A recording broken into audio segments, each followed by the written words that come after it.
10 years ago, my parents threw two black trash bags out into a December blizzard, locked the front door, and told me to be independent. They had just drained my entire college fund to buy my younger sister a brand new Mercedes for her sweet 16. Today, I stood at the entrance of her $150,000 wedding in the Hamptons. My mother looked at me with absolute disgust and asked why it felt like something was missing. My sister's fiancé would soon turn pale and scream for everyone to shut up because he knew exactly who I was. My name is Cassidy Pierce. I am 28 years old and I am the managing partner of a ruthless private equity firm in New York City. Before I continue this story, let me know where you are watching from in the comments below. Hit like and subscribe if you have ever had to cut off toxic family to protect your peace. You will want to hear how I served cold justice to the people who thought they broke me. The ocean breeze sweeping off the Atlantic did nothing to cool the suffocating atmosphere of the elite Hamptons Country Club. Crystal chandeliers hung from the vaulted ceilings of the grand foyer, casting a golden glow over the imported marble floors.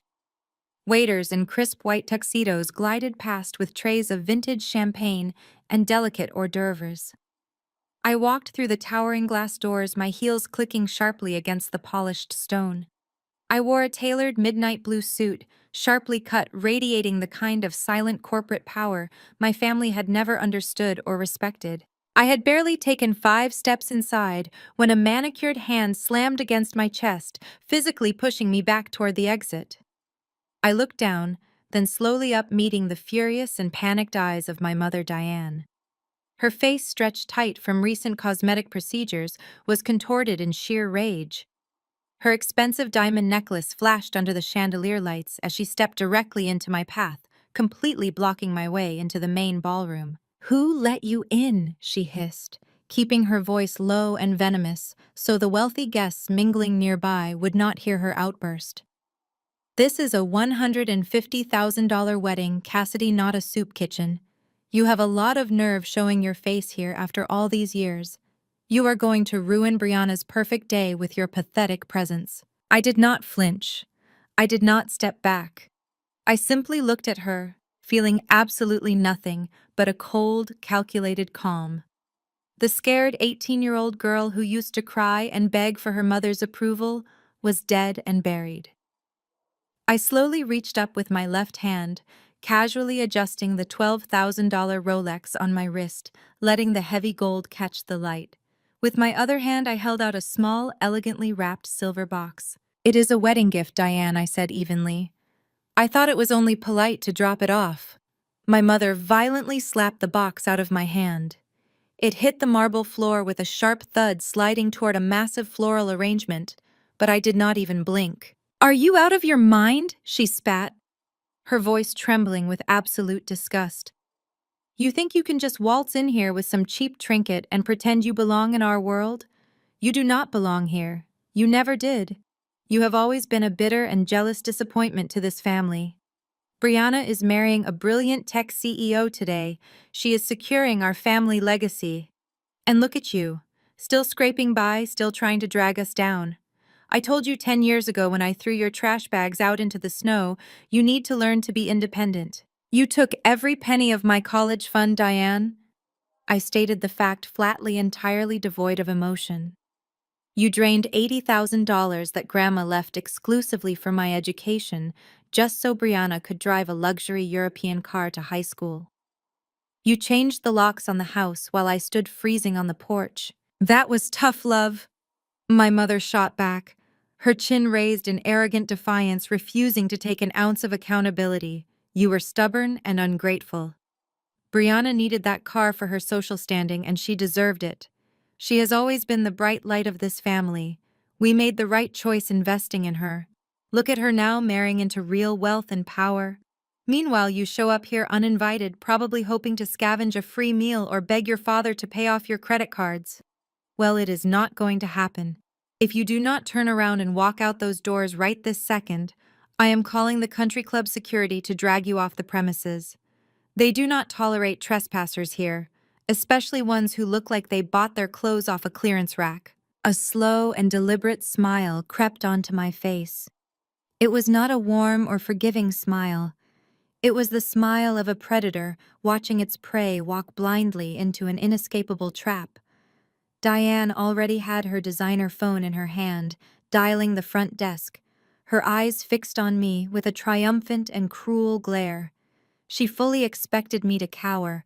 She expected me to turn around and run away in tears, just like I did when I was a helpless teenager begging for a warm place to sleep. Instead, I calmly reached into the inner breast pocket of my suit jacket. I pulled out a solid metal matte black card. It was not a standard credit card.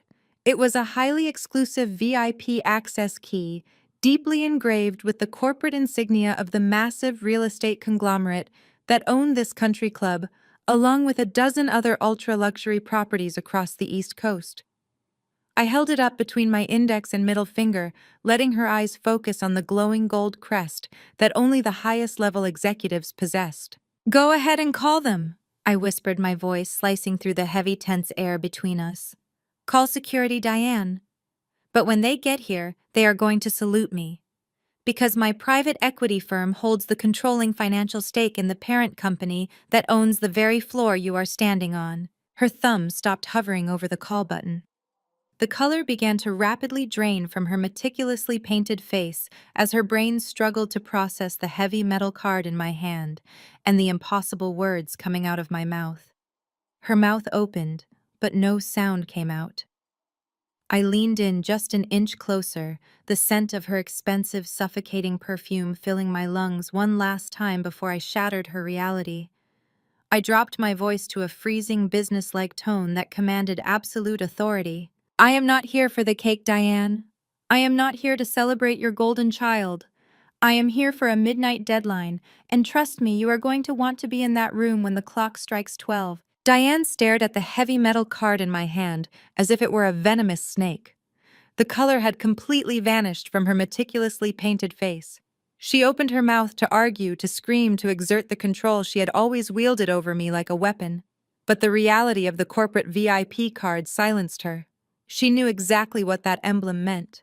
Instead of following through on her threat to throw me out, she gritted her teeth, her expensive manicured nails digging deep into her silk clutch. "Fine," she hissed, her voice trembling with a toxic mixture of fear and pure hatred. "If you insist on staying and embarrassing yourself, you will sit exactly where I tell you to. Do not speak to the important guests. Do not make a scene. Just stay in your corner and keep your mouth shut." She aggressively signaled a harried catering manager to escort me to my assigned seat. I followed him across the sprawling, lavish ballroom, walking past the massive floral centerpieces, overflowing with white orchids and towering champagne pyramids. We bypassed the VIP tables, draped in imported Egyptian cotton, moving further and further away from the brightly lit main stage. Finally, the manager stopped at the absolute farthest edge of the room. Table 40 was shoved violently into a dark, drafty corner, positioned directly next to the swinging metal doors of the catering kitchen. The frantic noise of clattering pans, breaking glass, and yelling chefs bled loudly through the thin walls. There was no floral centerpiece here. The tablecloth was visibly wrinkled. In fact, half the chairs were occupied by the coats, duffel bags, and spare uniforms belonging to the waitstaff. It was the ultimate calculated insult, the designated trash table for the discarded daughter. I did not complain. I did not let a single ounce of hurt show on my face. I simply brushed a waiter's dusty jacket off a chair, sat down smoothly, and placed my iPad on the bare table. While the rest of the room cheered and drank overpriced wine, I opened a highly classified legal document. I had a $50 million acquisition to finalize by midnight. Before I could even review the first page of the corporate audit, a heavy hand slammed down on my table, rattling my glass of tap water. I looked up to see my father's older brother, Uncle Tom. His face was flushed a deep crimson from abusing the open bar, and he wore a smug, condescending grin that I remembered perfectly from my miserable childhood. "Well, if it isn't the runaway teenager," he slurred loudly, deliberately, pitching his voice to draw the attention of the surrounding guests. Several of my distant cousins at the adjacent tables turned their heads, their eyes gleaming with the desperate anticipation of good family drama. "Your mother told me you were here trying to ruin the mood, so Cassidy, tell me, Are you still flipping burgers to pay off those massive student loans? You know, if you had just swallowed your pride and apologized to your parents 10 years ago, you might not be sitting next to the kitchen garbage cans right now. I slowly locked the screen of my iPad and folded my hands neatly on the table. I looked Uncle Tom directly in the eyes, my expression utterly void of intimidation or shame. I paid off my student loans 5 years ago. Uncle Tom, I replied, my voice carrying clearly over the ambient noise of the ballroom with chilling authority. I worked 80 hours a week at a financial firm. I slept under my desk and ate instant noodles while taking night classes. I paid for every single credit completely by myself, which is absolutely fascinating considering my sister Brianna had a fully funded trust account and still managed to drop out of 3 separate private colleges. I watched Uncle Tom's smug grin violently falter as I continued to dismantle his false narrative with surgical precision. Let me see, I said, tilting my head slightly and tapping my chin in mock thought. First, it was Boston University, where she quit after exactly 1 semester because the luxury off-campus apartment was too small for her wardrobe. Then Syracuse, where she failed every single class because she was too busy partying on yachts in Miami. And finally, the elite private design school in Manhattan that cost our parents a staggering $85,000 a year, which she abandoned after 2 months to become a failed internet lifestyle influencer. Our parents spent $250,000 for her to walk away with absolutely 0 degrees and a shopping addiction. So please tell me more about how incredibly successful the golden child is compared to the burger flipper. Uncle Tom stood entirely frozen, his mouth opening and closing silently like a fish pulled out of water. The gossiping cousins, who had been eagerly eavesdropping, suddenly found the woven patterns on their cloth napkins incredibly interesting. The silence radiating around table 40 was absolutely deafening. But the momentary peace did not last.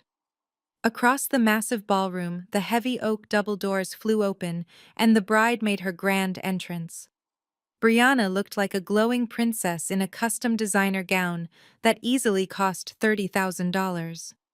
The crowd erupted into applause. But the exact moment she scanned the room and locked eyes with me, sitting in the dark corner, her radiant smile instantly contorted into a twisted mask of pure fury. She aggressively whispered something to her trailing bridesmaids, picked up the massive silk skirt of her dress, and began marching directly toward the kitchen doors.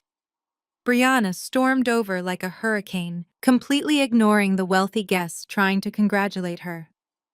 She reached into her lace bodice, pulled out a aggressively folded piece of paper, and slammed it violently onto my table. I did not flinch as the heavy parchment hit the table.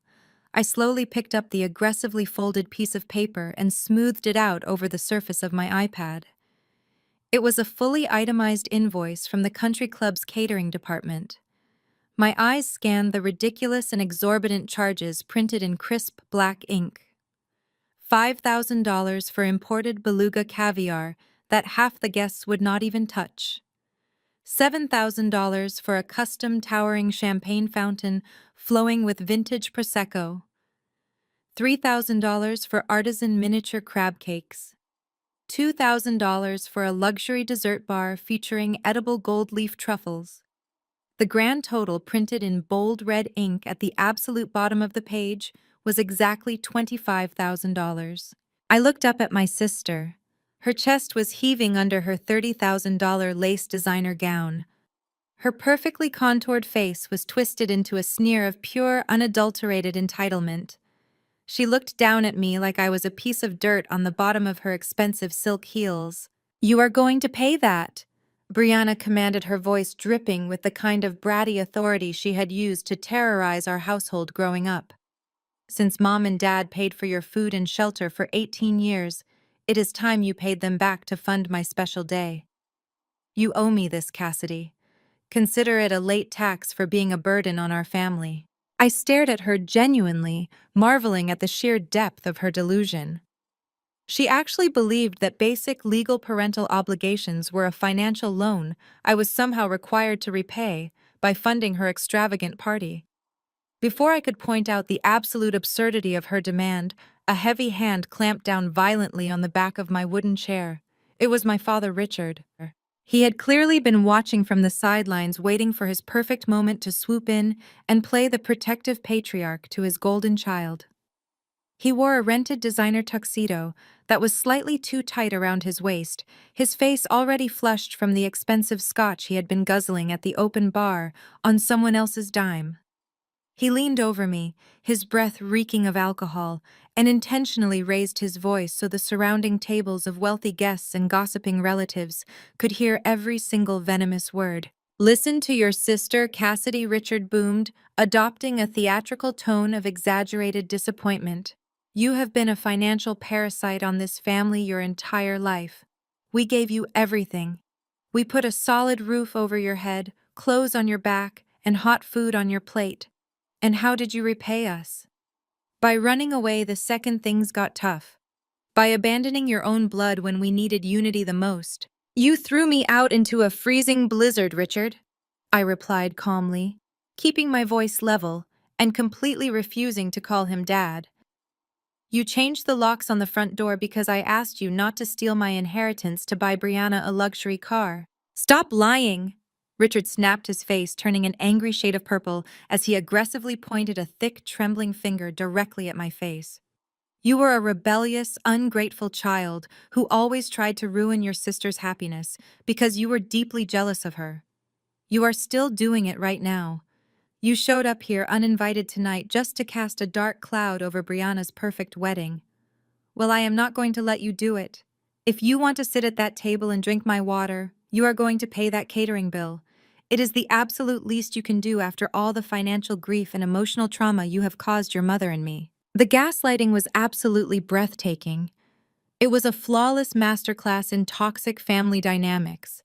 He was loudly painting himself as the selfless, long-suffering martyr, and me as the villainous leech, completely rewriting the dark history of how they had robbed me blind to fund Brianna's luxury teenage lifestyle. A few of the older relatives sitting at table 39 murmured their agreement, nodding sympathetically at my father. Brianna crossed her arms over her lace bodice, a smug, victorious smile spreading across her painted lips as she basked in our father's aggressive defense. "Pay up, Cassidy!" Brianna sneered, tapping her manicured fingernails sharply against the $25,000 invoice. "Or I will have the catering manager throw you out through the service elevator with the rest of the trash." In the cutthroat corporate world of Wall Street mergers and private equity acquisitions, I dealt with ruthless billionaires, hostile corporate takeovers, and men who would gladly sell their own grandmothers for a single percentage point of profit. A grown woman throwing a temper tantrum in a wedding dress and an aging man desperate to maintain a fragile facade of wealth were not going to intimidate me. I did not argue. I did not defend myself against their entirely fabricated version of the past. Arguments require a mutual respect for the truth, and my family was entirely allergic to reality. Instead, I let out a soft, almost imperceptible sigh. I reached into my designer leather tote bag and pulled out a heavy monogrammed checkbook. The dark leather was embossed with the gold crest of an elite private banking institution. I unclicked my fountain pen. The sharp sound of the metal cap snapping off echoed perfectly in the sudden greedy silence that fell over my father and sister. I flattened the checkbook on the table right next to their ridiculous invoice. I could feel Brianna's eyes widening in shock. She had expected a loud fight. She had expected me to cry, to beg, to claim I did not have the money which would give her the ultimate satisfaction of kicking me out. She did not expect me to actually pay. I watched out of the corner of my eye as Richard leaned in closer, his arrogant anger instantly melting into raw, pathetic greed as he watched the dark ink flow from my pen. I wrote out the current date. I wrote the exact name of the country club's catering vendor. Then, with smooth, deliberate strokes, I wrote the staggering amount. $25,000 and 0 cents. I signed my name at the bottom with a sharp, aggressive flourish. I tore the check from the booklet. The crisp sound of the tearing paper made Brianna's breath hitch in her throat. I stood up slowly, ensuring I was at eye level with both of them. my heels planted firmly on the hardwood floor, my posture radiating the absolute confidence of a woman who held more power in her little finger than they had in their entire bloodline. I held the check out by the very edge. Brianna reached for it eagerly, her smug smile returning in full force as she prepared to snatch her victory right out of my hand. But I did not let it go immediately. I held it firmly, forcing her to physically tug at it, forcing her to look me directly in the eyes. My expression was deadpan, completely devoid of the familial submission she was so desperately craving. My voice dropped to a low, dangerous whisper that only she and our father could hear. "Cash it," I said smoothly, releasing the heavy paper into her manicured fingers with a cold smile. "I dare you." Brianna snatched the heavy slip of paper from my fingers with the greedy speed of a starving animal. She completely missed the icy warning in my eyes. To her, my dare was nothing more than the bitter, hollow parting shot of a defeated older sister who had just been successfully bullied into submission. A massive, victorious grin stretched across her perfectly contoured face as she stared down at the $25,000 written in my crisp, black ink. She let out a sharp, theatrical laugh that carried over the ambient noise of the ballroom. She spun around her expensive silk skirt, swirling dramatically around her ankles, and practically sprinted back toward the brightly lit center of the room. Her squad of bridesmaids, all dressed in matching blush pink satin, immediately flocked to her like moths to a flame. Brianna held the check high in the air, waving it around like a hard-won championship trophy. "Look what I got out of the kitchen, rat," she squealed, her voice dripping with venomous triumph. "I told you I could break her." She actually paid the catering bill just to be allowed to sit in the corner. The bridesmaids erupted into exaggerated giggles, passing the check between their manicured hands, marveling at the sheer amount of money and mocking my supposed pathetic desperation to be included. My parents stood proudly at the edge of the circle, beaming at Brianna as if she had just cured a major disease. My mother, Diane, patted Brianna on the shoulder with a sickeningly sweet smile, her earlier panic completely erased by this false victory. "You handled that beautifully, sweetheart," Diane cooed loudly enough for the surrounding tables to hear.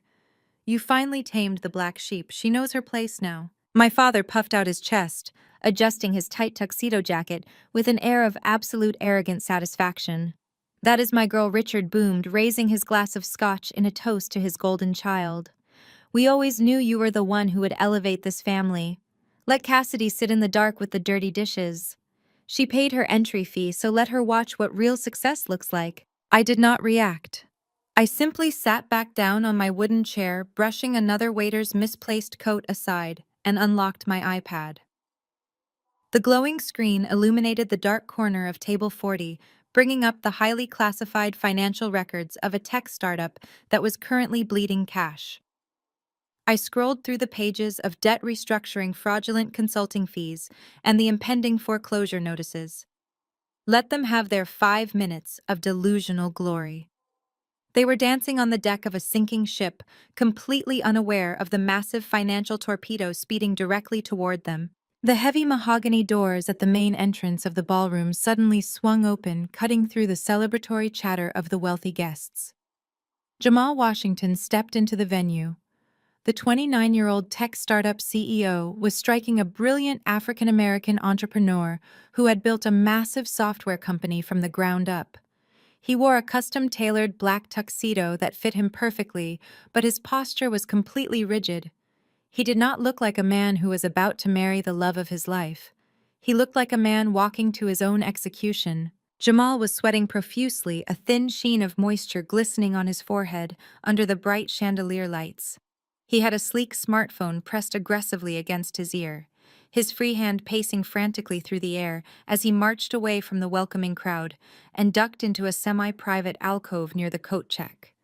His voice was a harsh, panicked whisper, but the acoustics of the grand foyer carried his desperate words perfectly. "What do you mean the Series C funding collapsed?" Jamal hissed into the phone, his voice cracking with raw panic. "You told me the investors were locked in. We have payroll on Monday. If that capital does not hit the accounts, we are in default." He listened for a few seconds, his face draining of whatever color he had left. He began pacing in tight, frantic circles, running a trembling hand over his perfectly faded haircut. I do not care what the board thinks, Jamal practically growled into the receiver. We are bleeding millions. The private equity wolves are circling for a hostile takeover right now. Vanguard Equity has us by the throat. If their managing partner does not sign the $50 million acquisition papers by midnight tonight, we are filing for Chapter 11 bankruptcy in the morning. My entire life's work will be auctioned off for pennies. Find a way to get them on the phone. Do whatever it takes. He ended the call, shoving the phone violently into his tuxedo pocket. He closed his eyes, taking a deep, shuddering breath, trying desperately to compose himself before stepping fully into his own wedding reception. He wiped his forehead with a monogrammed handkerchief, plastered a rigid, entirely fake smile onto his face, and walked into the main ballroom. Brianna spotted him instantly. She was completely blind to the sheer terror radiating from her future husband. She did not notice his trembling hands, his pale complexion, or the look of absolute devastation in his eyes. All she saw was her handsome groom, the man whose wealth and status were supposed to cement her position in high society forever. Jamal. Baby Brianna shrieked, her voice cutting through the elegant jazz music playing in the background. She practically ran across the marble floor, her massive lace skirt trailing behind her. She threw her arms around his neck, nearly knocking him off balance. Jamal tried to smile, tried to greet his bride, but his eyes were darting nervously around the room, entirely consumed by the impending midnight deadline that was about to destroy his entire existence. Brianna pulled away, her eyes glittering with malicious excitement. She grabbed his arm, her manicured fingers digging into his tuxedo sleeve. "You have to see this!" she squealed, waving my $25,000 check directly in his face. "It is the funniest thing in the world." Jamal blinked, confused and deeply annoyed by the distraction. "Brianna, please, I have a massive corporate crisis going on right now," he started to say, trying to pull his arm away. "No, you do not understand," Brianna insisted, laughing loudly. "My loser sister actually paid up.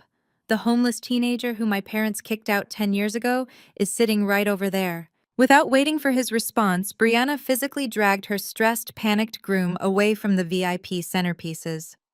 She pulled him directly across the sprawling ballroom floor, marching straight toward the swinging kitchen doors, dragging him right up to the dark corner of table 40 to show off the money she had just extorted from me.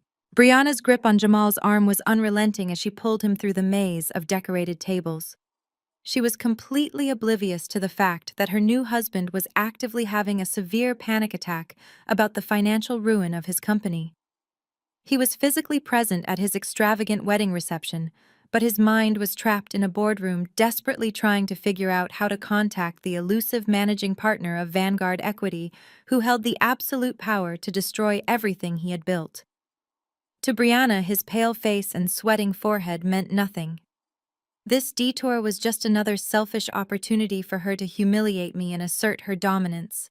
She marched right up to my table, her massive silk wedding dress aggressively brushing against the coats of the catering staff draped over the spare chairs. "Jamal, look!"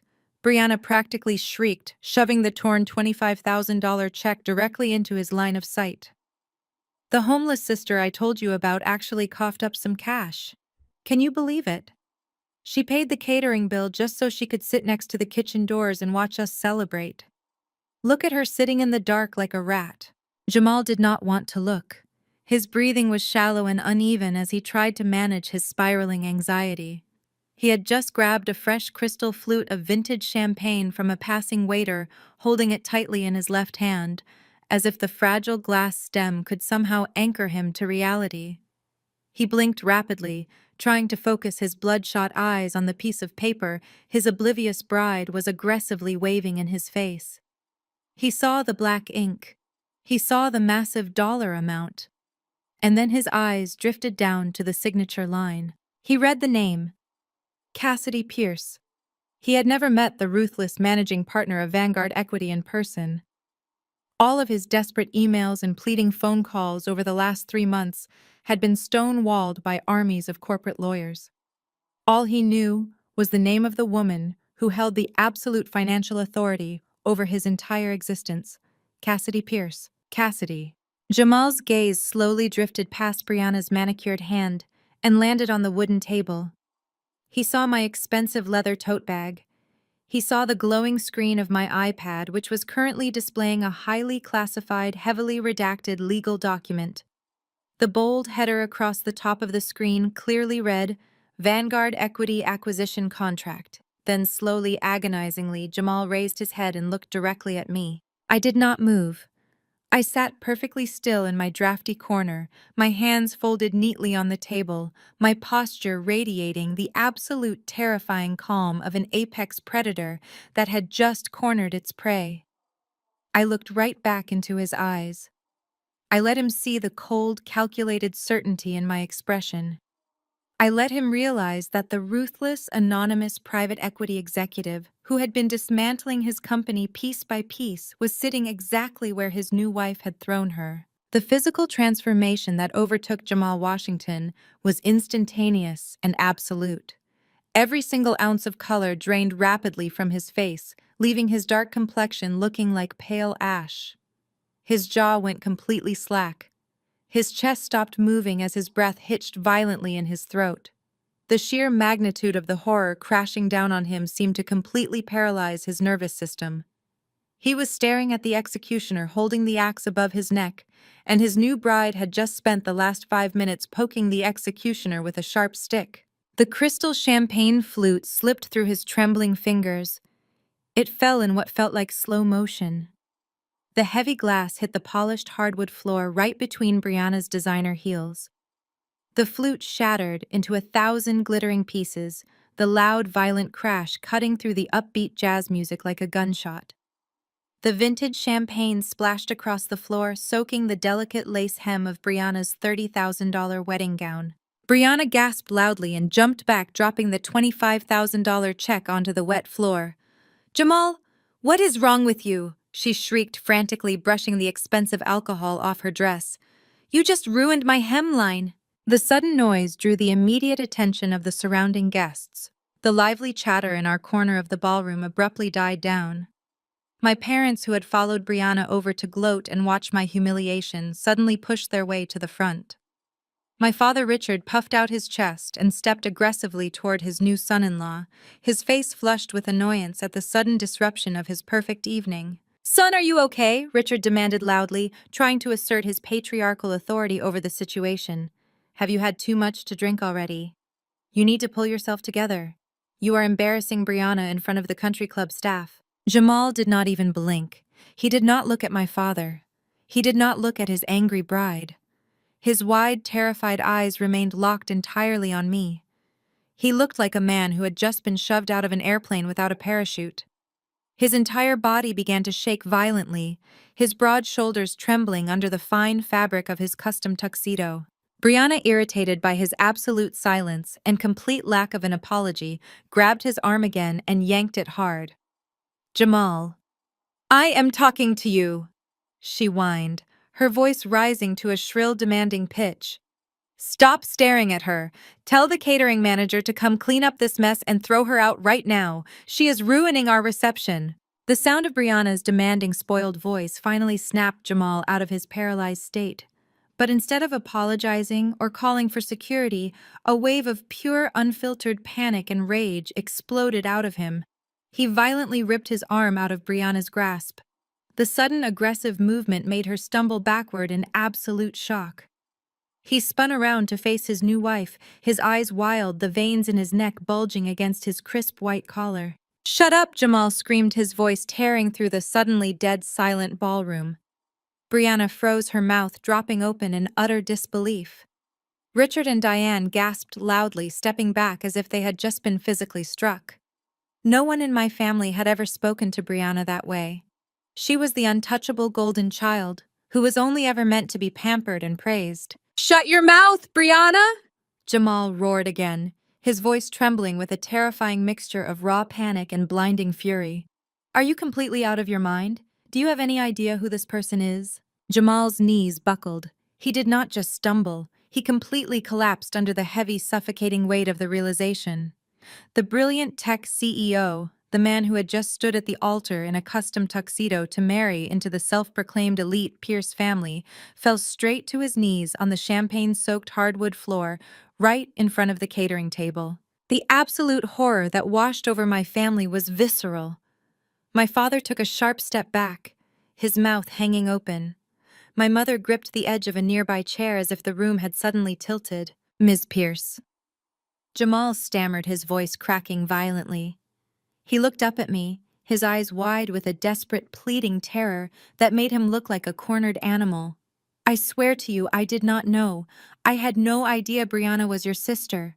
Please, you have to tell me the acquisition is still happening. The silence in the ballroom was absolute. 300 wealthy guests, my entire toxic extended family, and the country club staff were all staring at the groom, kneeling at the feet of the woman they had spent the entire evening mocking. I stood up. I moved with the slow, deliberate grace of someone who controlled every single outcome in the room. I looked down at Jamal, my face an impenetrable mask of corporate authority. Mr. Washington, I said, my voice crisp and echoing sharply in the quiet room. My legal team informed your board of directors that we would hold the final review of your corporate restructuring at 11:15 tonight. I specifically told your attorneys that I would be out of the office attending a personal obligation, but that I would have the final execution documents ready before the midnight deadline. Jamal nodded frantically, his hands trembling as he stared up at me. I know. I know you did, Ms. Pierce. Vanguard. Equity does not hand out $50 million lifelines to sinking ships. Without absolute certainty, I continued, my tone completely devoid of sympathy. As the managing partner of this firm, I personally oversee every single asset, every liability, and every hidden debt of a company before I authorize the capital to save it from Chapter 11 bankruptcy. I spent the last 3 months dismantling your financial records. I know exactly how much cash your startup is bleeding. I know exactly which banks are preparing to foreclose on your servers tomorrow morning. I stepped out from behind the small wooden table, my midnight blue suit cutting a sharp contrast against the chaotic scene. You built a solid software platform, Jamal. But right now, your complete lack of judgment regarding your personal associations is proving to be a massive corporate liability. I do not invest $50 million into CEOs who allow their wives to extort my employees. And I certainly do not do business with men who let their in-laws treat me like garbage. My father let out a loud, confused sputter. Managing partner Richard repeated, his voice barely a raspy whisper. He looked frantically between me and the kneeling groom. What on earth is he talking about? Cassidy, what kind of scam are you running here? Brianna let out a sharp, breathless laugh. It was a high-pitched, nervous sound that echoed awkwardly across the ballroom. The sheer cognitive dissonance happening inside her brain was actively preventing her from accepting reality. She could not process the fact that the older sister she had bullied and belittled her entire life was the exact same person holding the financial reins to her new lavish lifestyle. "Jamal, what are you doing?" Brianna shrieked, her face flushing an angry crimson as she stepped forward and grabbed his shoulder, trying to physically haul him up off the floor. "Get up right now. You are embarrassing us in front of everyone. She is lying to you. She is playing some kind of sick, twisted joke." Jamal tried to shake her off, but Brianna dug her manicured nails into his tuxedo jacket, her voice growing even more frantic. "Look at her," Brianna demanded, pointing an aggressive finger directly at my face. "She does not have $50 million. She does not own an equity firm. She works at a diner. Mom and Dad kicked her out with nothing but 2 trash bags. She is completely broke. She just spent her last dime paying our catering bill just to prove a point. Tell him, Dad. Tell him she is a nobody." Richard opened his mouth to back up his golden child, ready to unleash another wave of aggressive gaslighting to put me back in my place. He was desperate to restore the family hierarchy that I was rapidly dismantling. I did not give him the chance to speak. I calmly reached down to the table and picked up my iPad. I tapped the screen once, unlocking the device, and turned the brightness all the way up. With a swift, practiced motion, I turned the tablet around and thrust it directly into Brianna's line of sight. Displayed clearly on the glowing screen was the official federally stamped Vanguard Equity Acquisition Contract. The header bore the unmistakable corporate crest, and right there on the primary authorization line for the $50 million transfer was my full name, boldly printed, with my official title as Managing Partner and Chief Executive Officer. "Take a very close look, Brianna," I said smoothly, my voice dropping to a freezing register that finally pierced through her delusional bubble. "Because this is the exact document that decides whether your husband remains a tech millionaire or becomes completely unemployed by breakfast." I watched as Brianna's eyes darted across the digital document. She read the staggering financial figures. She read the complicated legal clauses. She saw the digital signatures from Jamal's own board of directors, already waiting patiently for my final approval. The reality of the situation was a massive, immovable brick wall, and she had just crashed headfirst into it at full speed. Her mouth opened and closed silently. The smug, victorious sneer that she had worn since she threw that catering invoice on my table melted away entirely. It was replaced by a hollow, vacant look of absolute terror. She slowly let go of Jamal's jacket, her hands dropping limply to her sides as she took a trembling step backward. My mother, Diane, pushed past Richard, her eyes wide as she tried to read the screen from over Brianna's shoulder. When the astronomical numbers finally registered in her brain, she let out a strangled gasp, pressing both hands tightly against her mouth. The woman who had proudly thrown me out into a freezing blizzard 10 years ago was now staring directly at the undeniable proof that I possessed more wealth and power than her entire social circle combined. Jamal remained on the floor looking up at me with tears welling in his dark eyes. "Ms. Pierce," he begged, his voice stripped of all its former confidence and pride. "Please, I will do whatever you want. I will restructure the board. I will rewrite the terms. Just please do not decline the acquisition. My entire life is wrapped up in that company." I slowly lowered the iPad, letting the glowing screen rest at my side. I looked down at the desperate groom, then shifted my gaze to my horrified parents and my paralyzed sister. The grand ballroom was completely dead silent. The jazz band had stopped playing. The waiters had stopped pouring wine. Every single eye in the Hamptons Country Club was fixed intently on the supposed loser sitting next to the kitchen doors. I smiled. It was a cold, empty smile that promised absolute devastation. "Get up, Jamal," I said, my voice cutting through the heavy silence of the ballroom like a blade. "Groveling on the floor of a country club is not going to save you. Only the truth will." He slowly got to his feet, his knees visibly shaking his custom tuxedo, now stained with the vintage champagne he had dropped. He looked completely defeated, all his arrogant swagger replaced by the desperate panic of a man who realized his entire life was over. I tapped the screen of my iPad again, swiping to a new, highly detailed financial document. When Vanguard Equity considers a $50 million acquisition, we do not just look at your gross revenue or your marketing projections. We perform a microscopic, ruthless forensic audit. For the past 3 months, my team of 60 corporate accountants has been tracking every single cent that moved through your corporate accounts. We cross-referenced your offshore accounts. We traced your payroll discrepancies. We found the hidden debts that you intentionally kept off the official ledgers. We found the unpaid vendor invoices that you shoved into a drawer. But what I found most fascinating was a very specific, highly recurring line item buried deep in your operational expenses. An expense that had absolutely nothing to do with software development or tech infrastructure. I paused, letting the unbearable tension stretch across the entire room. Every single guest was holding their breath. "Tell me, Jamal," I said, my tone dangerously casual. "What exactly does a company called Golden Crest Consulting do for your software firm?" Jamal visibly flinched. The remaining color drained completely from his face, leaving him looking like a ghost.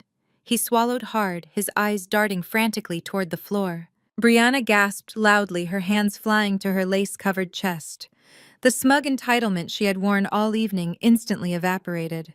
"Because according to your financial ledgers," I continued, projecting my voice so every single wealthy guest, every gossiping cousin, and every waiter could hear the incoming destruction, Golden Crest.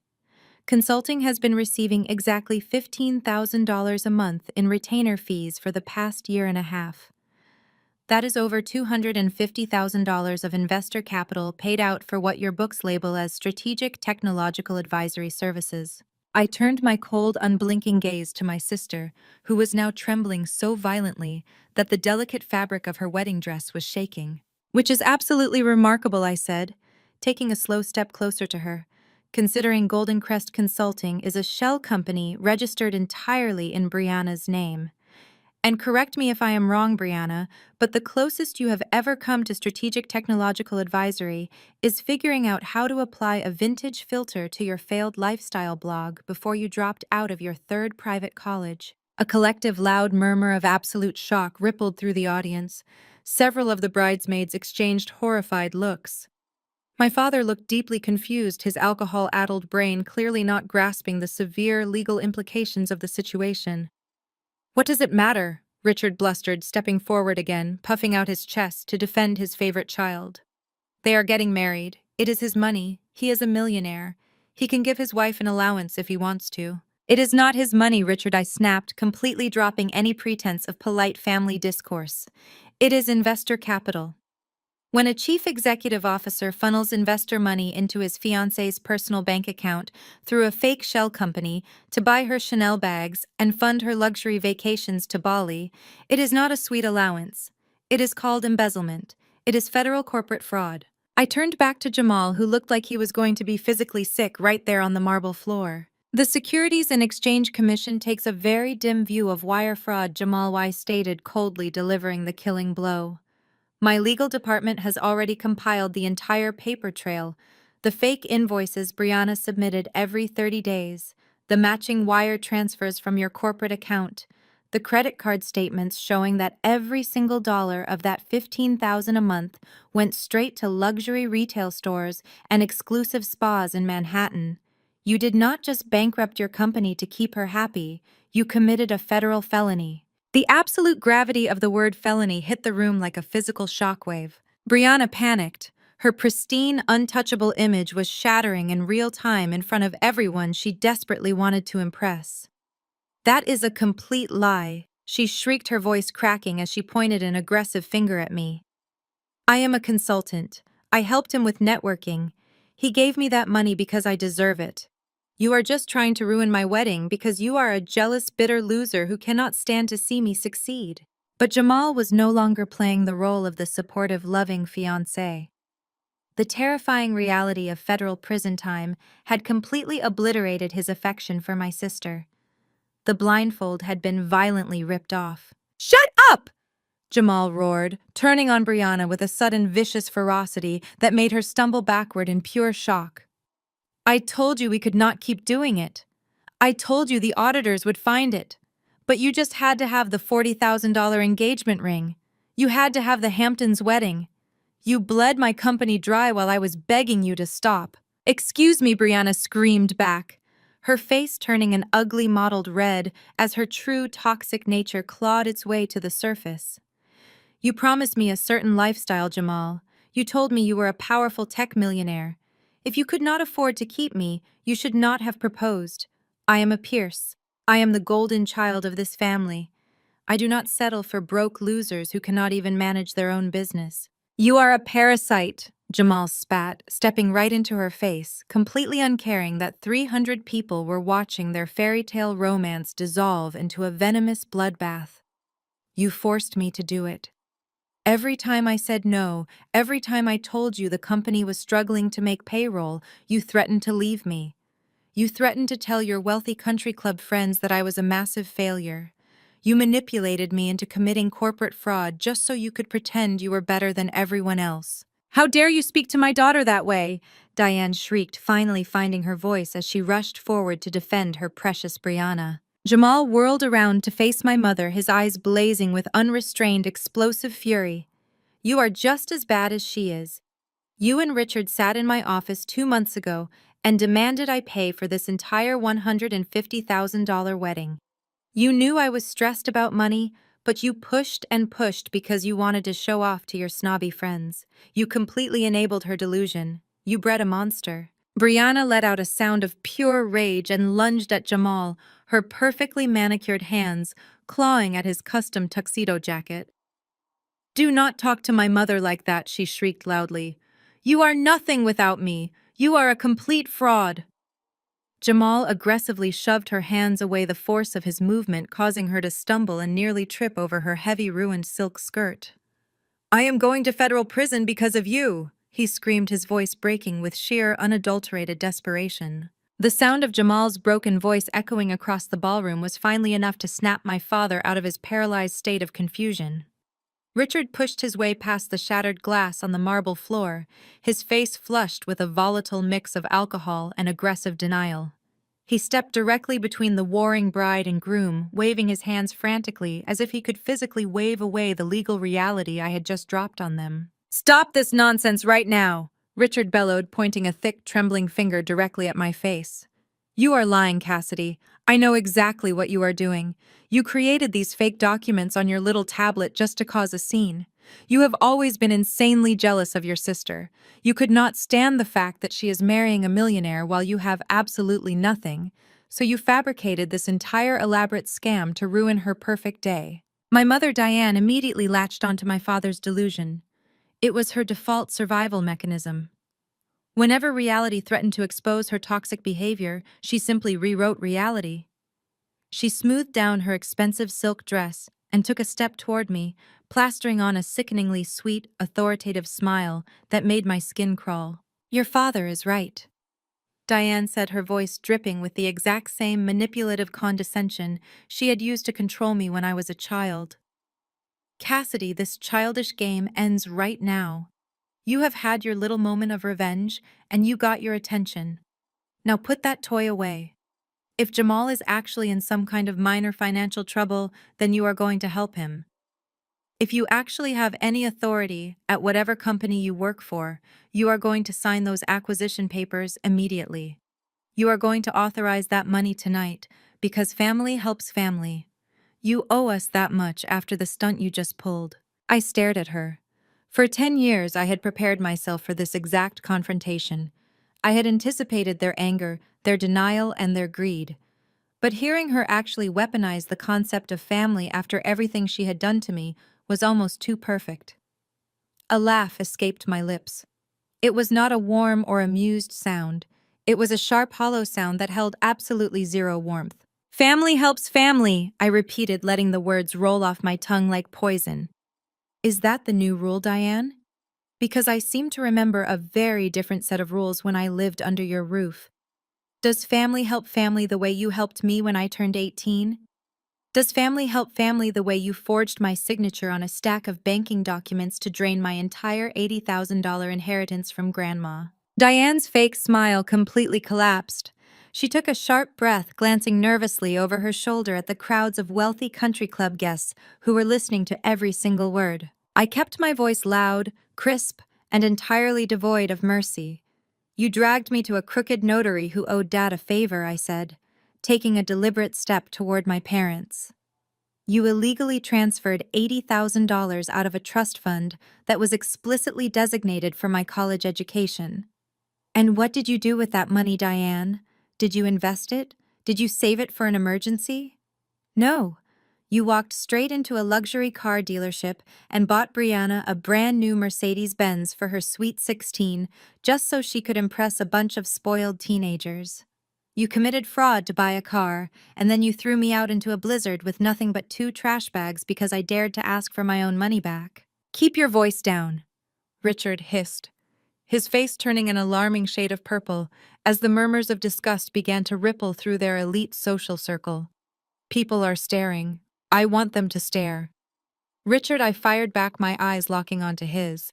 I want every single one of your country club friends to know exactly how you afford your country club memberships. You are a vicious, ungrateful liar, Richard roared, completely losing his temper.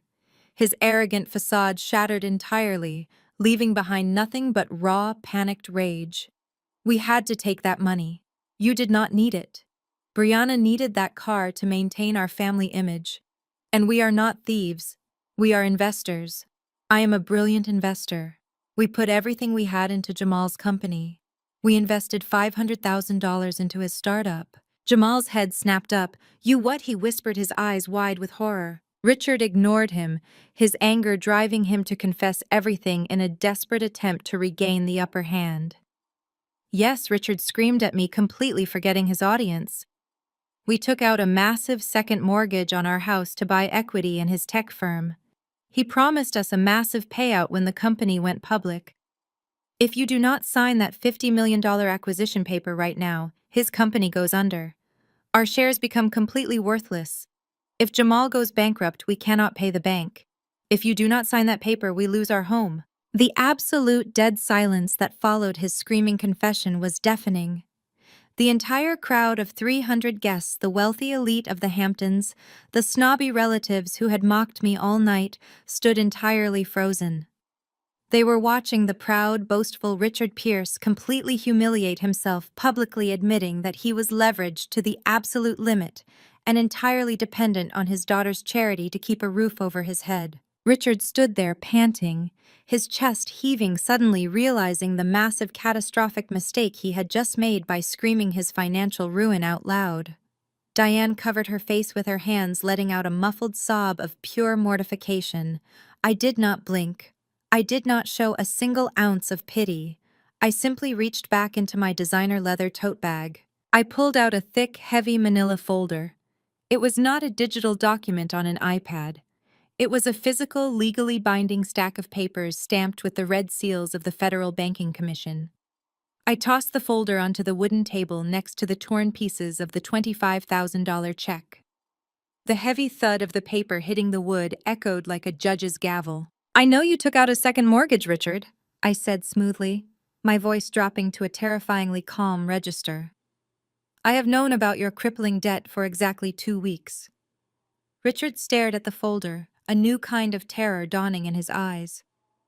What is that? He choked out, taking a hesitant step forward.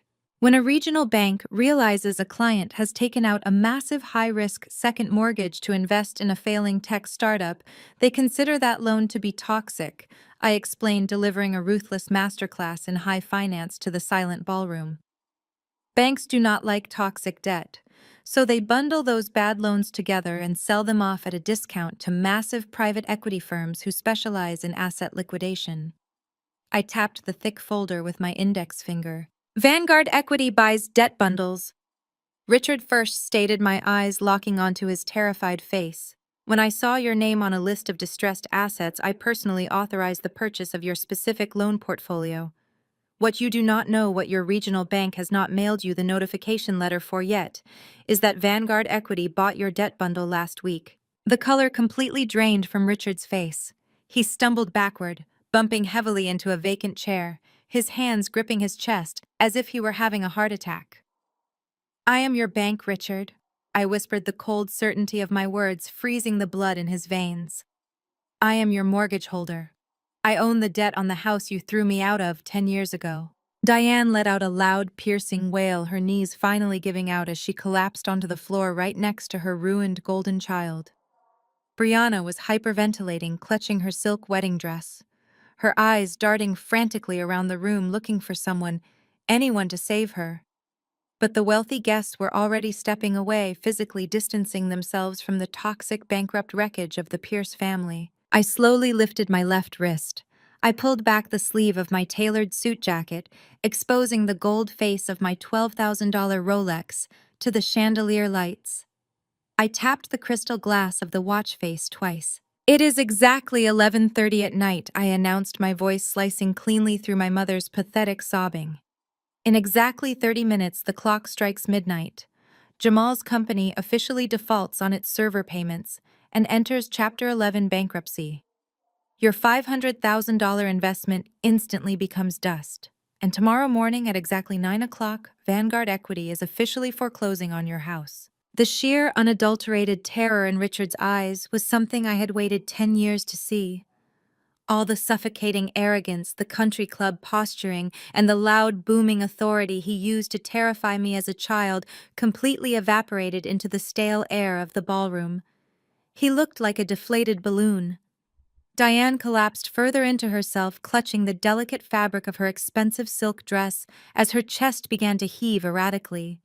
She was actively hyperventilating, taking short, jagged gasps of air as the terrifying reality of impending homelessness finally bypassed her massive ego. A few feet away, Brianna's perfectly curated bridal aesthetic was actively disintegrating in front of a live audience.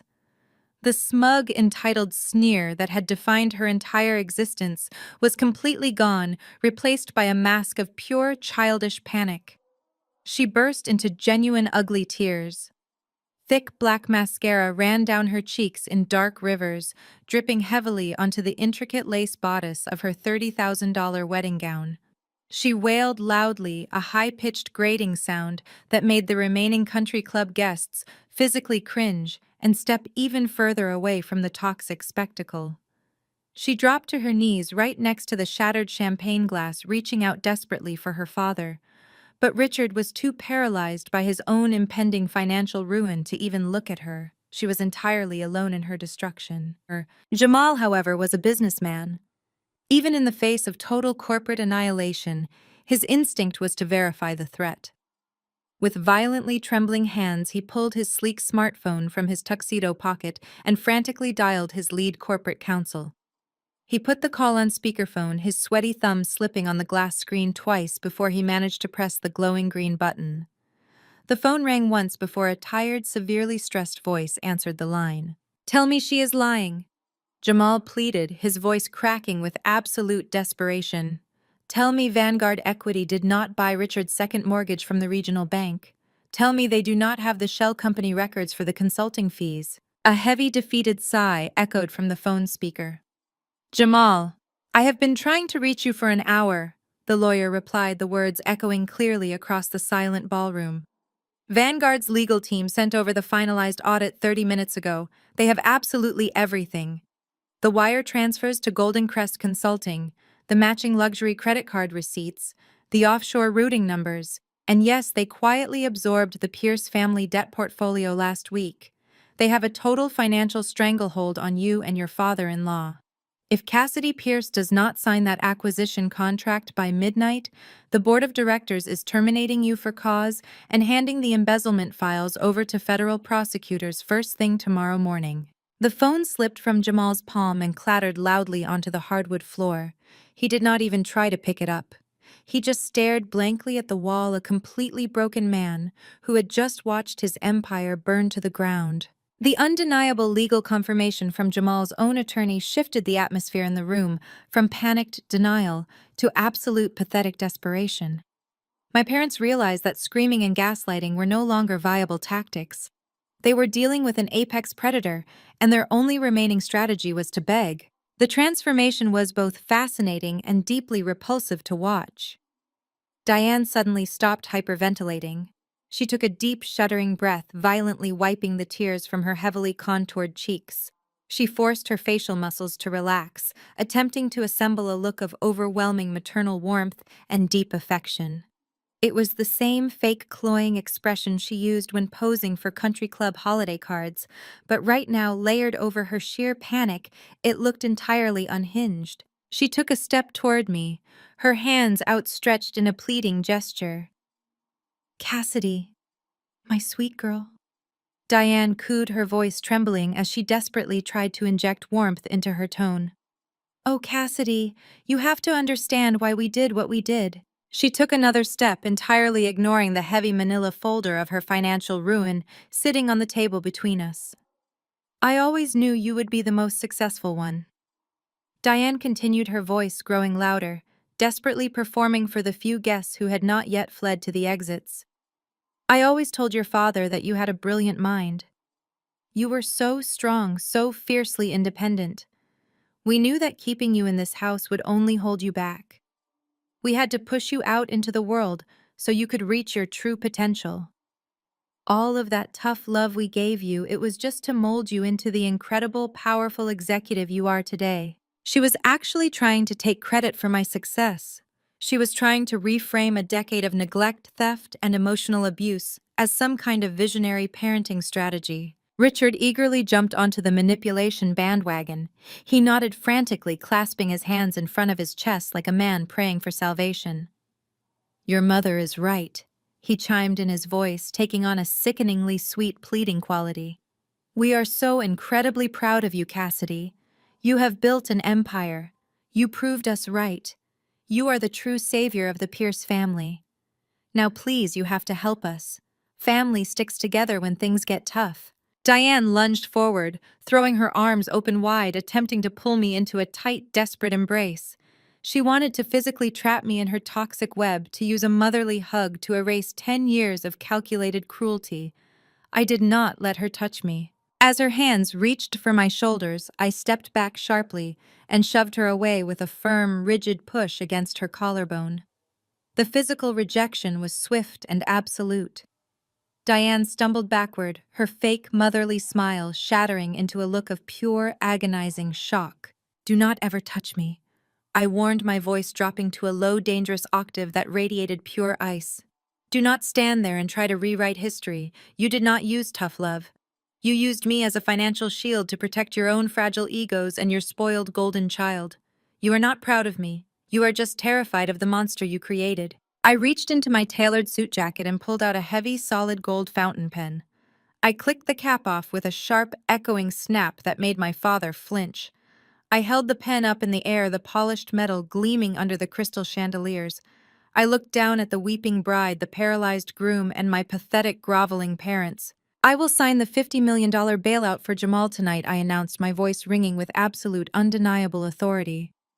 "I will authorize the funds, I will save his company from bankruptcy, and I will completely clear your second mortgage so you can keep your precious house." Diane gasped, a flicker of greedy hope instantly igniting in her tear-filled eyes. "Oh, thank God," she sobbed loudly. But I held up my index finger, silencing her instantly. "I will do all of it," I said, staring directly into my father's terrified eyes. "On one condition." I pointed my gold fountain pen directly past my parents, aiming it squarely at the brightly lit main stage across the ballroom. The 8-piece jazz band had stopped playing several minutes ago, standing awkwardly behind their instruments as the catastrophic family drama unfolded. Right in the center of the stage stood a silver microphone on a heavy iron stand, bathed in a warm spotlight that was originally intended for the best man's toast. "You are going to walk up to that stage," I said, my voice carrying the absolute, uncompromising weight of a corporate judge. "Both of you. You are going to stand in front of your wealthy country club friends, your gossiping relatives, and every single person you invited to this massive spectacle. And you are going to tell them the exact truth about why I am sitting at the catering table tonight." Richard swallowed hard, his Adam's apple bobbing nervously against his tight collar. "What do you mean?" He choked out, his eyes darting frantically toward the stage and then back to the crowd. "We already told them you were invited. We can just say there was a misunderstanding with the seating chart." "Do not play stupid with me, Richard," I snapped, stepping forward and invading his personal space. "You are going to speak into that microphone, and you are going to confess. You are going to tell 300 people that you forged my signature. You are going to admit that you stole $80,000 from your 18-year-old daughter's trust fund to buy Brianna a luxury car. And then you are going to tell them how you threw my belongings into the snow and changed the locks because I begged you not to steal from me." Diane let out a loud, pathetic whimper. "Cassidy, please," she begged, tears streaming down her ruined makeup. "You cannot ask us to do that. We will be ruined. We will be completely ostracized. We will never be able to show our faces in this town again." I checked the heavy gold watch on my wrist. "It is now 11:32, I announced coldly. "Every minute you waste crying is a minute closer to your total financial annihilation. You care so much about your public image. You care so much about how these snobby elites perceive you. Well, you have exactly 28 minutes to decide what is more important to you: your fake country club reputation or the roof over your head. If you are not speaking into that microphone in the next 60 seconds, I am walking out those doors, and Vanguard Equity will crush you before the sun comes up." The reality of their situation clamped down on them like an iron vice. There was no negotiation. There was no manipulative loophole they could squeeze through. It was absolute social humiliation or total financial ruin. Richard looked at Diane. He looked at his ruined golden child Brianna, who was still sobbing hysterically on the floor. Then, with the slow, agonizing movements of a man walking to the gallows, he turned toward the main stage. Diane followed close behind him, her shoulders slumped, her face buried in her trembling hands. The ballroom was completely silent as the proud, arrogant Pierce parents made their long, humiliating march. The crisp clicks of Diane's designer heels echoed loudly against the hardwood floor.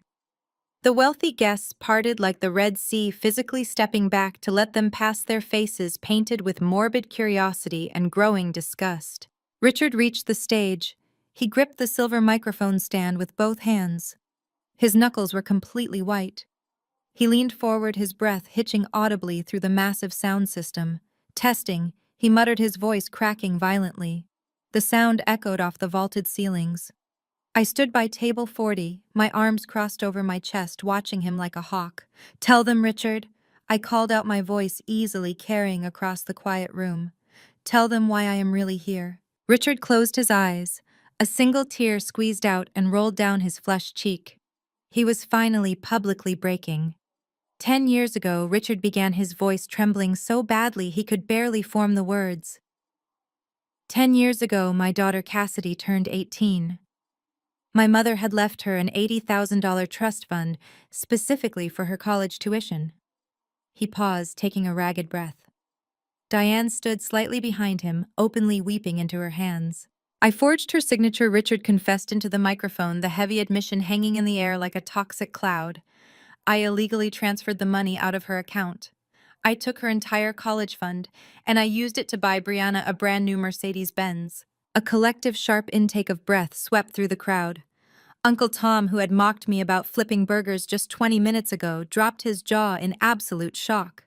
The relatives who had spent the entire evening judging my cheap seat were now staring at my parents with unmasked horror. "Cassidy found out," Richard continued, his voice breaking into a pathetic sob. "She begged us to put the money back. She begged us not to steal her future. And instead of apologizing, we punished her. We packed her clothes into 2 black trash bags. We threw her out into a December blizzard. We changed the locks on the front door, and we told her she was no longer part of this family. We left her completely homeless so we could maintain our wealthy lifestyle and spoil Brianna."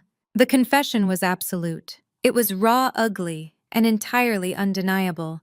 He had stripped away a decade of lies and gaslighting in less than 2 minutes. The reaction from the crowd was immediate and devastating. The elite country club members, the people who prized propriety and social standing above all else, were absolutely repulsed.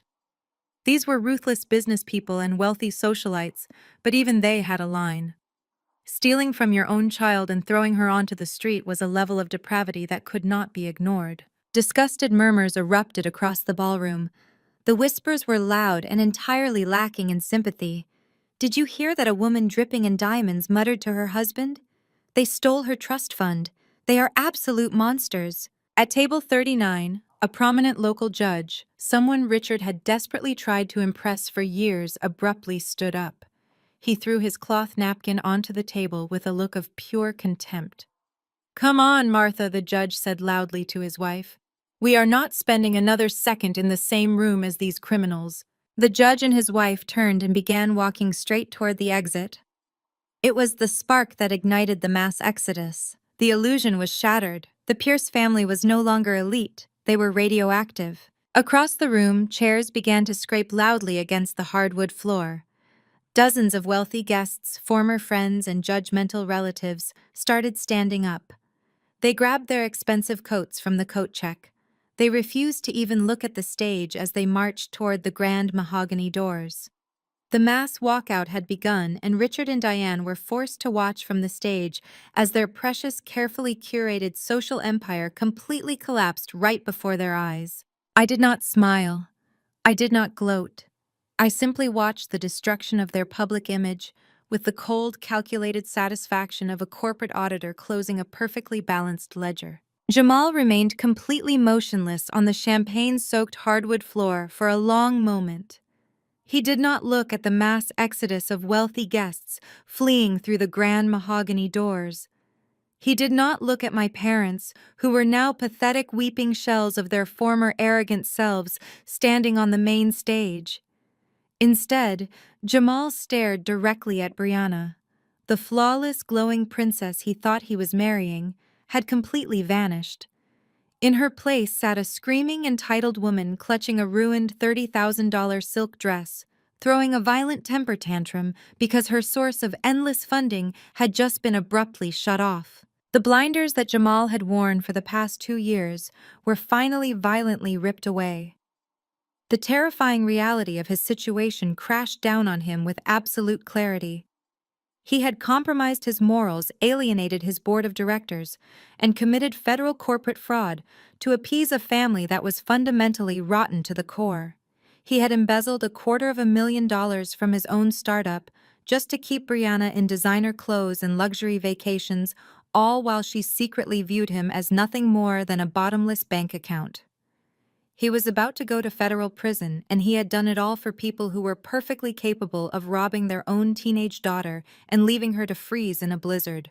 The overwhelming panic that had previously paralyzed Jamal suddenly crystallized into something entirely different. It turned into pure, unfiltered, explosive rage. Jamal pushed himself off the floor.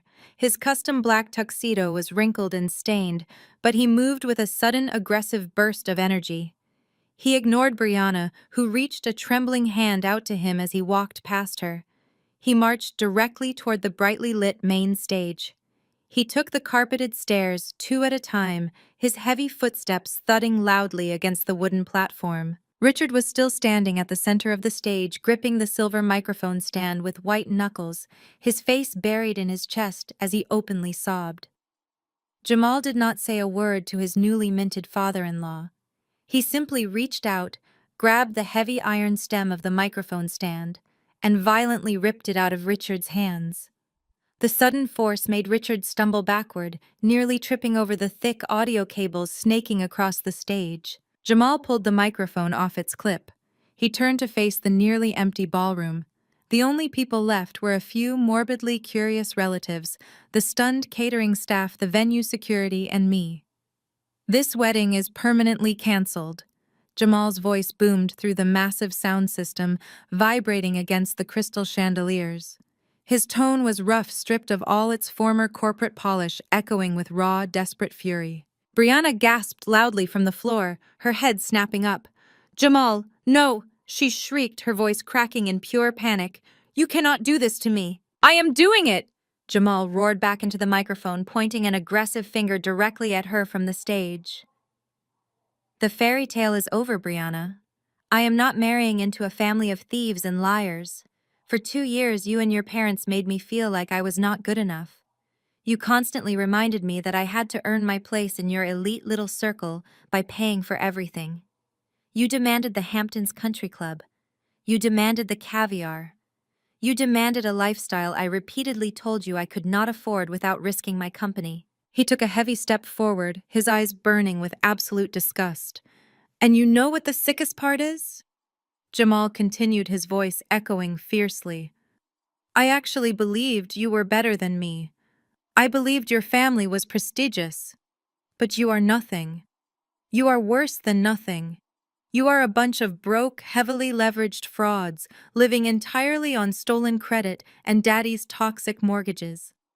You bled my company dry, you manipulated my love for you, and now you are about to send me to a federal penitentiary." Brianna scrambled to her feet. The lace hem of her dress was torn and completely ruined by the spilled champagne. She looked feral, her perfectly styled blonde hair falling out of its elaborate updo hanging in tangled strands across her mascara-stained face. She shook her head frantically, refusing to accept the public humiliation. "You are just scared," Brianna screamed back at him, her voice shrill and entirely unhinged. "You are a coward. You promised to take care of me." "I promised to love you," Jamal fired back, gripping the microphone so hard his knuckles turned white. "But you only loved the money." "Well, the money is gone. There is no more Golden Crest Consulting. There are no more wire transfers. And there is absolutely no more wedding." Jamal suddenly dropped the microphone to his side. He glared down at his ruined bride with a look of absolute icy detachment. He raised his free hand and pointed directly at her left ring finger. "Take off the ring," Jamal demanded, his voice no longer amplified, but carrying perfectly through the deadly quiet room. Brianna froze. She instinctively curled her left hand into a tight fist, pressing it firmly against her chest. The massive, flawless diamond engagement ring glittered sharply under the venue lights. "No," she whispered, her eyes widening in sheer terror. "Take it off right now, Brianna," Jamal shouted, stepping to the very edge of the stage. "That ring cost $40,000. I bought it with embezzled corporate funds. Do you understand what that means? It is stolen property. It does not belong to you. It belongs to my investors, and as of tonight, it belongs to Vanguard Equity. I have to surrender that asset to Cassidy right now to keep the federal prosecutors from tearing my entire life apart. Give me the ring." "You gave it to me," Brianna shrieked, taking a defiant step backward. "It was a gift. It is legally mine. You cannot take it back just because you are a failed businessman. I earned this ring for putting up with your constant stress and your pathetic insecurities. I am a Pierce. I am not leaving here empty-handed." The absolute sheer audacity of her entitlement was breathtaking. Even while staring down the barrel of federal criminal charges and total financial ruin, her only concern was keeping her shiny luxury status symbol. Jamal let out a bitter, exhausted laugh. He dropped the microphone onto the stage. It hit the wooden floor with a loud, piercing squeal of feedback that made everyone in the room cover their ears. He jumped down from the stage, landing heavily on the marble floor, and marched directly toward Brianna.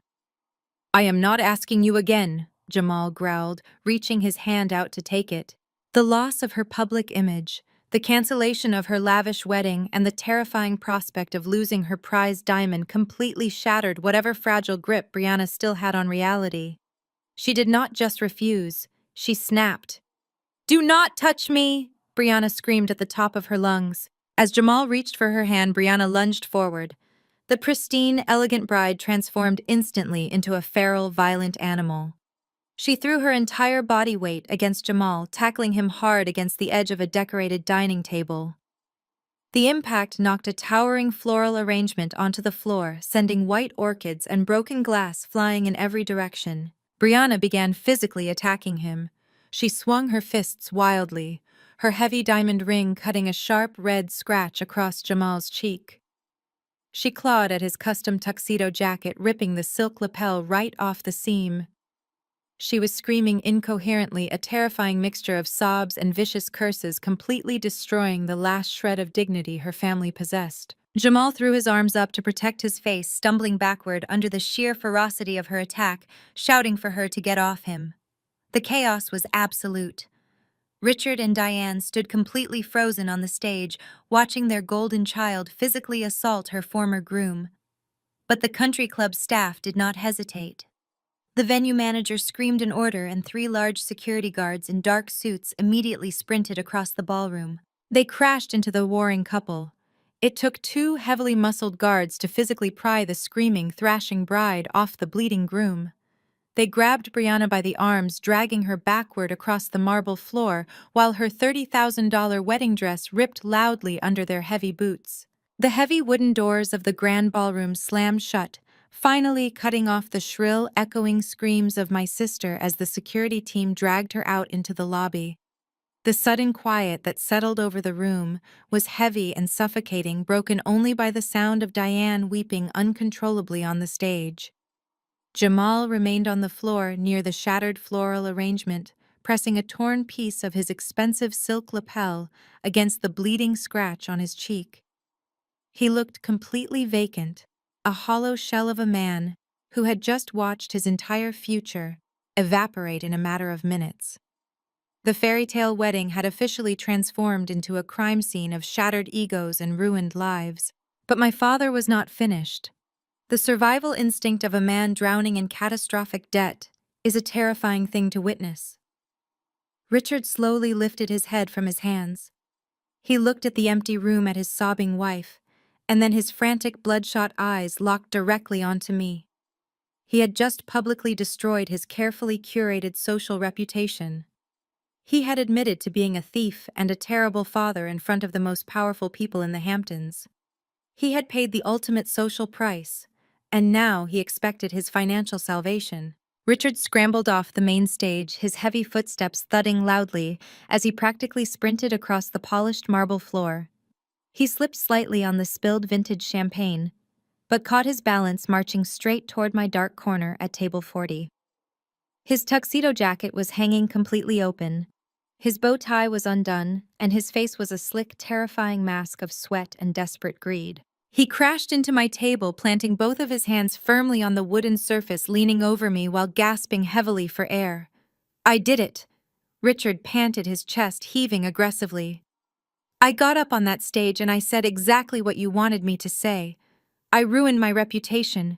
I humiliated your mother and your sister. I gave you your perfect revenge, Cassidy. Now it is your turn to keep your end of the bargain." He reached across the table with a trembling hand, violently tapping his index finger against the dark screen of my iPad. "Sign the acquisition," Richard demanded, his voice cracking with a pathetic mixture of authority and absolute panic. "Authorize the $50 million for Jamal right now, clear my second mortgage, save my house. You promised you would do it if I confessed. I paid your price. Now sign the damn papers." I sat perfectly still, my hands folded neatly in my lap. I looked at the desperate, broken man standing in front of me. 10 years ago, I had stood on the freezing front porch of his house sobbing, begging him to let me back inside, promising to work 3 jobs to replace the money he had stolen. He had looked at me then with nothing but cold, absolute disgust, completely unmoved by my desperation. Now the roles were entirely reversed. He was the one begging for shelter, and I was the one holding the keys. I slowly stood up, smoothing the front of my midnight blue suit. I did not immediately answer him. Instead, I stepped out from behind the table and walked a few feet over to where Jamal had dropped his crystal flute earlier. Lying on the damp hardwood floor, partially soaked in expensive champagne, was the $25,000 check I had written to cover Brianna's ridiculous catering invoice. I leaned down and picked up the heavy piece of paper. I walked back to table 40, holding the check up so Richard could clearly see his own name and my signature. His eyes locked onto the money. He looked deeply confused, his brow furrowing in frustration. "What are you doing?" Richard hissed, his panic escalating by the second. "Forget the catering bill. I do not care about the check anymore. I need you to sign the Vanguard equity contract." I held the check firmly between both hands. I looked Richard directly in the eyes, my expression utterly devoid of warmth or mercy. Then with a slow, deliberate motion, I tore the check straight down the middle. The crisp sound of tearing paper echoed sharply in the quiet corner of the ballroom. Richard gasped loudly, his eyes widening in absolute horror as I stacked the 2 halves together and tore them again. I continued ripping the heavy paper into smaller and smaller pieces, completely destroying the $25,000 that Brianna had gloated over just an hour ago. I let the tiny shredded pieces of paper fall from my fingers. They fluttered down like snow, landing softly on the wooden table and scattering across the floor at Richard's feet. "Oh, I forgot to mention one very important detail," I said, my voice completely smooth and dripping with freezing corporate detachment. "I am not paying for the catering tonight, and I am absolutely not clearing your second mortgage." Richard froze, his jaw dropping open. He looked from the shredded confetti on the table up to my face, his brain completely failing to process the magnitude of the betrayal.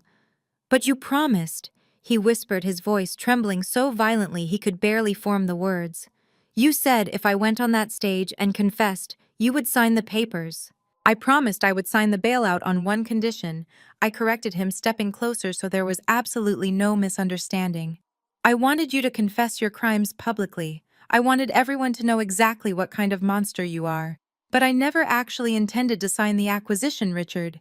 "You lied to me!" he screamed, his face turning an explosive shade of purple as he slammed his fist down on the table.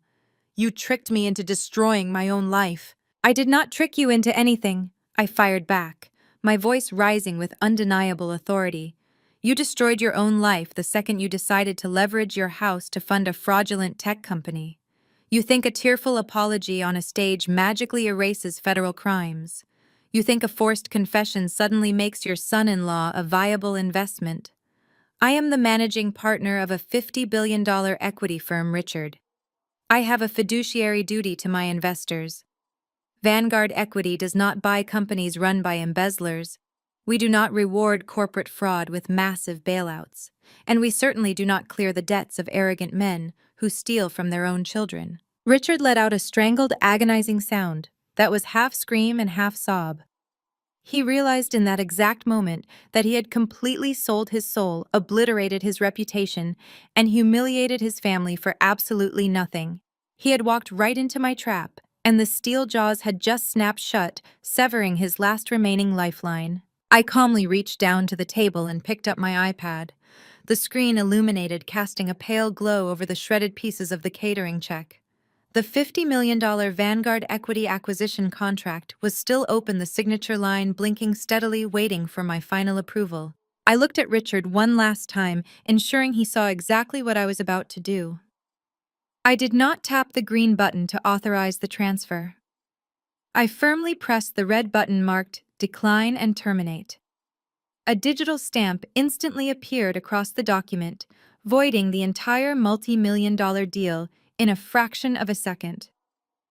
A split second later, a loud, aggressive buzzing sound vibrated across the marble floor. We both looked over.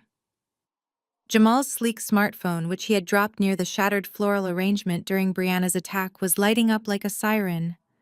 The buzzing was relentless, echoing violently through the dead, silent ballroom. The screen flashed brightly, displaying an urgent incoming high-priority email from his corporate board of directors. The subject line was clearly visible even from a distance. Immediate termination for cause. The board was officially firing him, stripping him of his own company, before the clock even struck midnight. Jamal stared down at the glowing screen of his smartphone. The harsh white light of the display illuminated the absolute despair etched into his face. He did not need to open the email to know his fate. The preview text was a brutal and efficient corporate execution. Effective immediately, the board of directors has voted unanimously to terminate your position as chief executive officer, pending a full federal investigation into unauthorized financial distributions. The phone slipped from his limp fingers and hit the hardwood floor with a dull thud, coming to rest right next to the shredded pieces of the $25,000 check. Jamal did not scream. He did not cry. He simply folded in on himself, pulling his knees to his chest, as he sat on the champagne-soaked floor, rocking back and forth in a state of absolute catatonic shock. Richard, still leaning heavily against table 40, let out a long, hollow wheeze. His legs finally gave out entirely. He slid down the side of the wooden table and crumpled onto the floor, clutching his chest, as the terrifying reality of his impending homelessness crushed the last remaining breath from his lungs. The proud, booming patriarch who had terrorized our household for decades was now nothing more than a pathetic weeping heap of ruined tuxedo fabric. But my mother was not ready to surrender. The sudden and complete evaporation of her wealth, her social standing, and her golden child's future triggered a catastrophic psychological meltdown. Diane scrambled off the main stage, her designer heels clicking frantically across the marble floor. She marched toward me, her face contorted into a mask of pure, unadulterated hatred. All the fake maternal warmth and desperate pleading from 10 minutes ago had completely vanished, replaced by the vicious, toxic venom that I remembered so vividly from my childhood. "You are a monster!" Diane shrieked, her voice echoing shrilly across the empty expanse of the grand ballroom. "You are a cold, heartless, vindictive monster." She stopped just 3 feet away from me, her chest heaving, her hands balled into tight fists at her sides. She wanted to strike me. I could see the violent urge twitching in her shoulders, but the sheer freezing authority radiating from my posture kept her physically paralyzed. "Look at what you have done!" Diane screamed violently, gesturing toward the broken men on the floor, and the heavy wooden doors where Brianna had just been dragged out. "You destroyed your sister's wedding. You sent her husband to prison. You are taking our home. We gave you life, Cassidy. We raised you, and you came here tonight specifically to ruin us. You are a psychotic, ungrateful wretch, and you are going to burn in hell for what you did to your own blood." I did not raise my voice. I did not cross my arms defensively. I stood perfectly still, the absolute epitome of corporate power and impenetrable personal boundaries. I let her scream. I let her hurl her toxic abuse at me, feeling absolutely nothing but a profound, liberating sense of indifference. Her words, which used to cut me to the bone when I was a desperate teenager seeking her approval, now bounced off me like paper airplanes hitting a titanium vault. "Are you finished, Diane?" I asked, my voice terrifyingly calm and even. Diane gasped, completely thrown off balance by my total lack of emotional reaction. She opened her mouth to scream another insult, but I cut her off with a sharp, commanding wave of my hand. "You do not get to play the victim tonight," I stated, stepping forward and forcing her to take a nervous step backward. "You did not raise me. You tolerated me until I became a financial inconvenience, and then you discarded me. You threw me out into a freezing winter storm with nothing but the clothes on my back. You watched me cry on your front porch and you locked the door." I kept my eyes locked onto hers, ensuring she felt the full, crushing weight of her own past actions. "You told me to be independent." I said my words slow, deliberate, and striking her like physical blows. "You told me that I needed to learn how the real world worked. You forced me into the fire, Diane. You pushed me into the flames, fully expecting me to burn to ashes so you would never have to look at your own guilt." I paused, letting the silence amplify my next words. "Well, I learned to control the fire," I said softly, the cold certainty of my voice making her visibly shudder. "I built an empire out of the ashes you left me in. I learned how to survive in a world filled with ruthless, greedy people, which made dealing with you incredibly easy. You thought you could invite me here to humiliate me. You thought you could still bully the frightened 18-year-old girl you threw away. But that girl is dead." I reached down and picked up my leather tote bag, sliding the strap smoothly over my shoulder. "You are not my family," I announced, delivering the final fatal blow to her toxic illusion. "Family is built on trust, respect, and mutual protection. You are none of those things. To me, you are just a bad investment that I am finally writing off. Pierce is no longer my name, and you are no longer my problem." Diane let out a devastating, breathless sob, finally realizing that the bridge was permanently burned to ash. She fell to her knees next to Richard, burying her face in her hands as the total destruction of her life settled heavily over her shoulders. I turned away from the pathetic scene and looked across the room. Standing near the swinging kitchen doors was the country club's general manager. He had been watching the entire spectacle unfold with wide, terrified eyes. He knew exactly who I was. He knew that the VIP black card I carried meant I represented the parent company that signed his paychecks. I raised my hand and caught his eye. I gave him a single sharp nod, signaling him to approach. He practically sprinted across the room, stopping respectfully a few feet away from me, completely ignoring the weeping family on the floor. "Yes, Ms. Pierce," the manager asked, his voice shaking slightly. "How can I assist you?" I adjusted the cuffs of my midnight blue suit. "The groom has just been terminated from his corporate position, and his bank accounts will be entirely frozen by federal investigators before sunrise," I informed him with crisp professional detachment. "He will not be paying the $150,000 bill for this reception." The manager's eyes widened in panic as he looked down at Jamal. "Shut off the open bar," I commanded, my voice echoing with finality. "Turn on the house lights, call your security team, and have them clear the room immediately. This party is officially over." The general manager did not hesitate for a single second. When the managing partner of the real estate conglomerate that signs your paychecks tells you a client cannot cover a $150,000 tab, you act with absolute ruthless efficiency. He pulled a black two-way radio from his belt and barked a series of rapid, sharp commands. Within 10 seconds, the harsh, bright fluorescent house lights snapped on, instantly killing the romantic golden ambiance of the expensive crystal chandeliers. The sudden sterile brightness exposed the absolute wreckage of the grand ballroom. The overturned floral arrangements, the spilled vintage champagne pooling on the marble, and the shattered glass suddenly looked like the aftermath of a violent disaster rather than a high society celebration. A small army of venue security guards in dark suits marched into the room, fanning out with practiced precision. The catering staff immediately began aggressively clearing the tables, ripping away the imported Egyptian cotton tablecloths and stacking the gold-rimmed plates, completely ignoring the weeping family on the floor.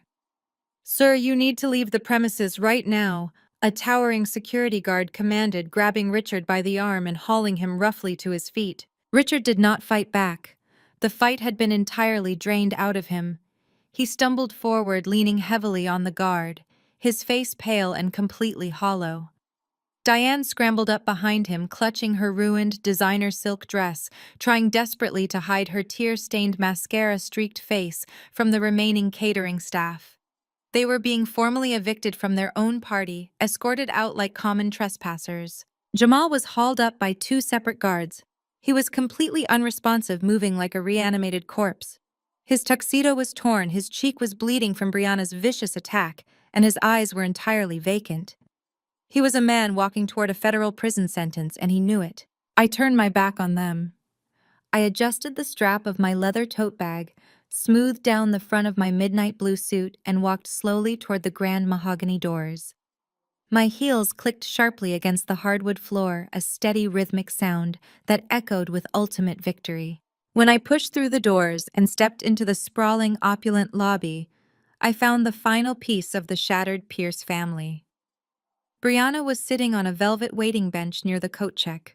She looked absolutely feral. Her $30,000 lace gown was ripped along the side seam. Her expensive hair extensions were tangled, and she was aggressively yelling at a female security guard who was holding her back. As I walked past her toward the front exit, Brianna's wild eyes locked onto me. She lunged forward, straining against the guard's firm grip. "You ruined my life!" Brianna shrieked, her voice echoing painfully off the lobby walls. "You took everything from me! You are a jealous, hateful loser!" I did not break my stride. I did not even turn my head to look at her. I simply walked right past her screaming, thrashing form, completely unbothered by her pathetic tantrum. She was no longer a golden child. She was just a broke, entitled woman crying in a lobby, and she was entirely irrelevant to my future. I pushed open the heavy glass front doors of the Hamptons Country Club and stepped out into the night. The crisp, freezing December air hit my face instantly. It was the exact same biting cold that I had felt 10 years ago when I stood on my parents' porch with two black trash bags. But tonight I was not shivering. Tonight the cold air felt incredibly refreshing. It felt like absolute, undeniable liberation. I took a deep, steady breath, filling my lungs with the clean ocean breeze, letting the toxic, suffocating atmosphere of the Pierce family wash away from me forever. A sleek, armored black SUV pulled up silently to the valet curb, its headlights cutting through the darkness. The tinted passenger window rolled down smoothly. Sitting in the back seat was Elias Caldwell, the billionaire founder of Vanguard Equity. He was the man who had hired me when I was just a hungry, desperate college student sleeping under my desk. He had taught me how to read financial ledgers, how to negotiate with corporate sharks, and how to build impenetrable boundaries. He was the father figure I had actually needed, the family I had chosen for myself.